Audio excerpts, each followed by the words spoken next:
Chapter 27. In a Hole. 4th light day of Cantle, 819. 11 days until Sown. Morning comes with unseasonably cold weather. Emerging from the long barrow, my misty breath fills the air in front of me. Through it, I see Ysella coiling rope. "Shall we begin this journey, then?" Ysella asks. "You will allow me to travel with you?" Catel scowls. "Ysella thinks that helping you finish your quest will give meaning to Siofra's sacrifice." "We should begin." Ysella gestures me to remain quiet. "Of course." "It's a half-day walk to Ogof Caer. I know it well," Catel mutters as she pushes between us. With a shrug of her shoulders, Ysella follows. "You have gotten over your fear of walking on leaves?" I ask. "In a life without Siofra, why does it matter?" Catel starts crying again. Ysella increases her pace and pushes me back. I don't dare join them.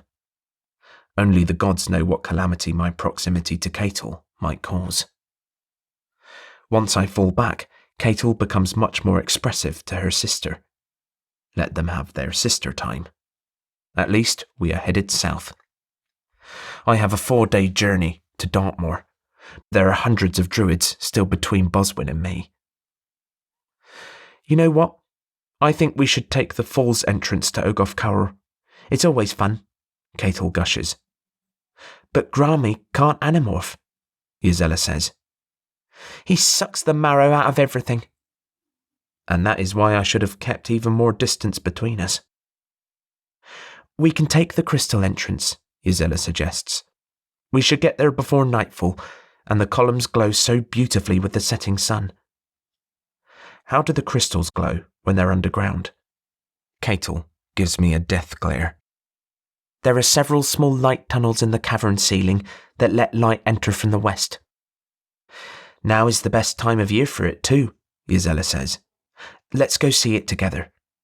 She shoots me a look that can only mean to keep quiet. I've been relegated to being seen but not heard. "I suppose. Will you stay with me once we're underground?" Catel asks. "You know that I've been charged by Simbel to stay close to Grami. Must he take everything I treasure away from me?" The wooded hills give way to a cultivated valley, filled with small homesteaders. This land was cleared by the giants thousands of years ago, according to legend. Once again, I'm under the open sky and feeling exposed. We pass one homestead after another, until at last we reach the base of the Mendip Hills. I can relax now that we're under a canopy of trees. After so many days of resting, my legs are not ready for this exertion. Catel pushes the pace. Whether to reach her home faster or to punish me is anyone's guess. Halfway up the slope, we reach a pool of water, fed by a man-sized waterfall. Only a small amount of water trickles out of the pool, much less than what the waterfall provides. "Behold the mighty Mendip Falls," Ysella says, sweeping her arm in an exaggerated fashion. "The water runs down this slope until it collects in this pool and falls through a shaft to the caves below. This is the spring entrance. The crystal entrance is at the very top of the hills." The sisters hold each other's hands and gaze wistfully at the pool. Ysella leans in and whispers something in Catel's ear. Catel leans her head on her big sister's shoulder. After they have their moment, Ysella turns to me. "We'll follow this stream up to the basin where the stream begins. It's only a short walk from there to the entrance." "We'll have to crawl on our bellies for a bit," Catel says. "I hope you don't panic in tight, dark spaces."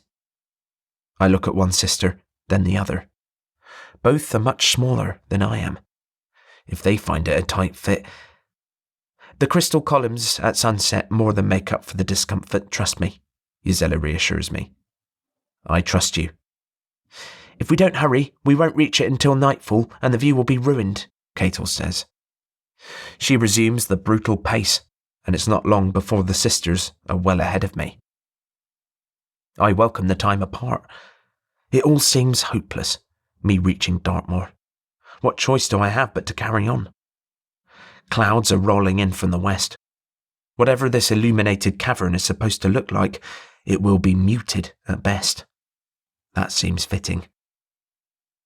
I've lost track of Gisela and Catel. I redouble my pace, taking advantage of the gnarled tree roots as steps along the hillside. The lack of airflow beneath the crowded treetops is causing my sweat to cling to me. There's no time to rest. I can't be known as the Druid who got lost in a forest. Leaning more heavily on my staff, I continue as best I can. Above me, Catel is running toward me.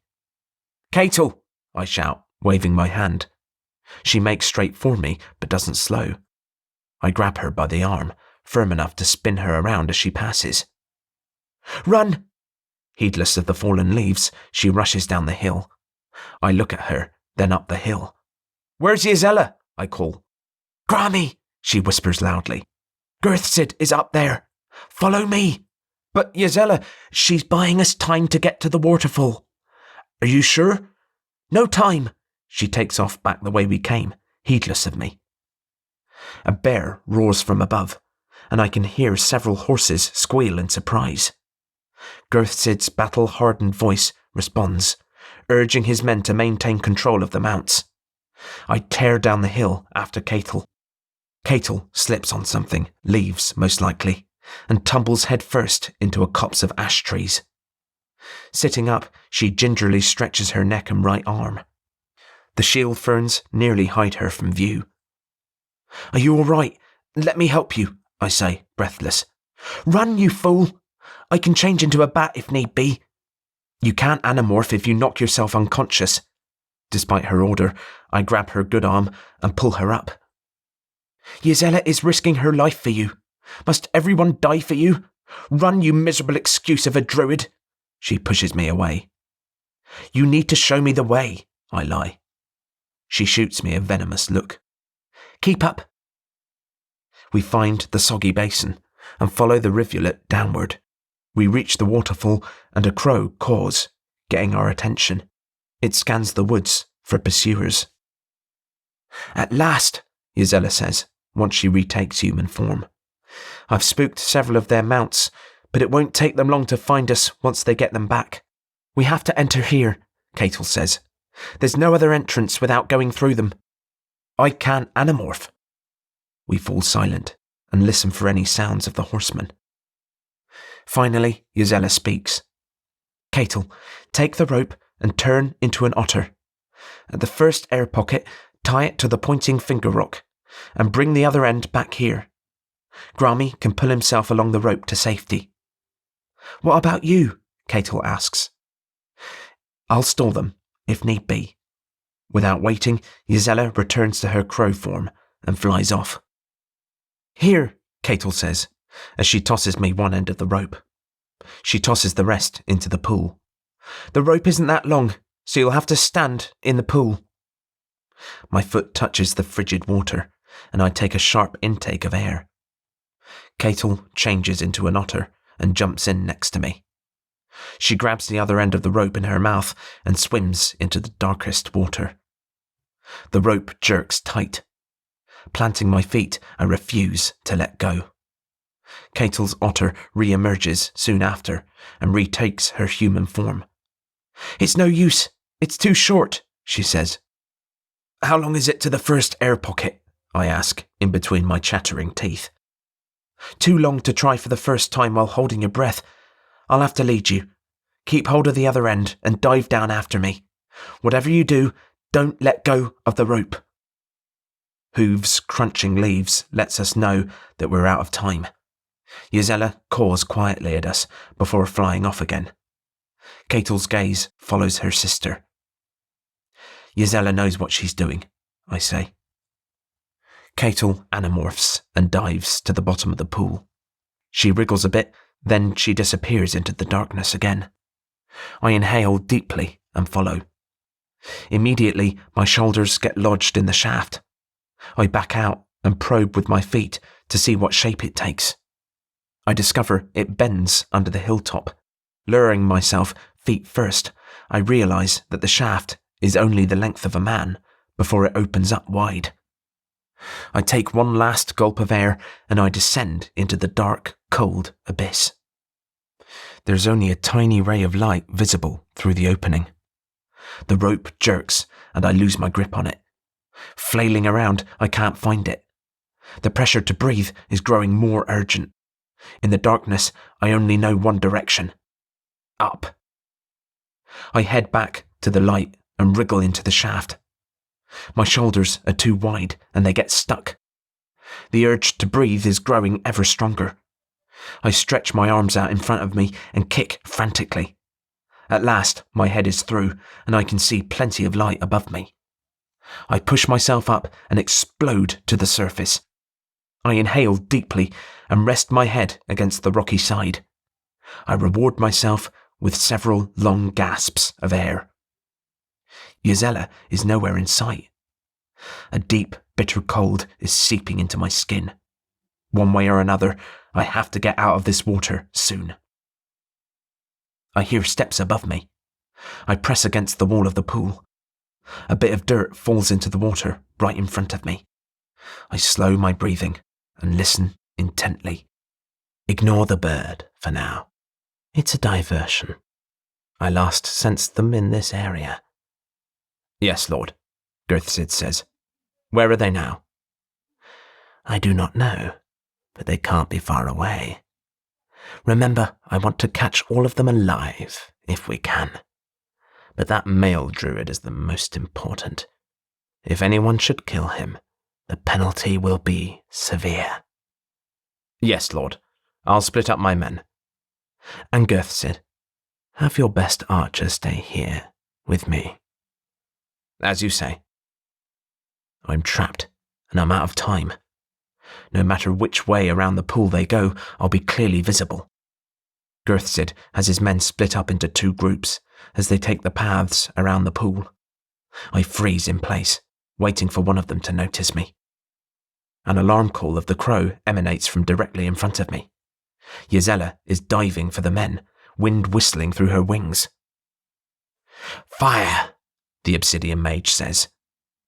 An arrow from above is loosed. Gisela's alarm calls give way to a startled cry as the arrow tears into her wing.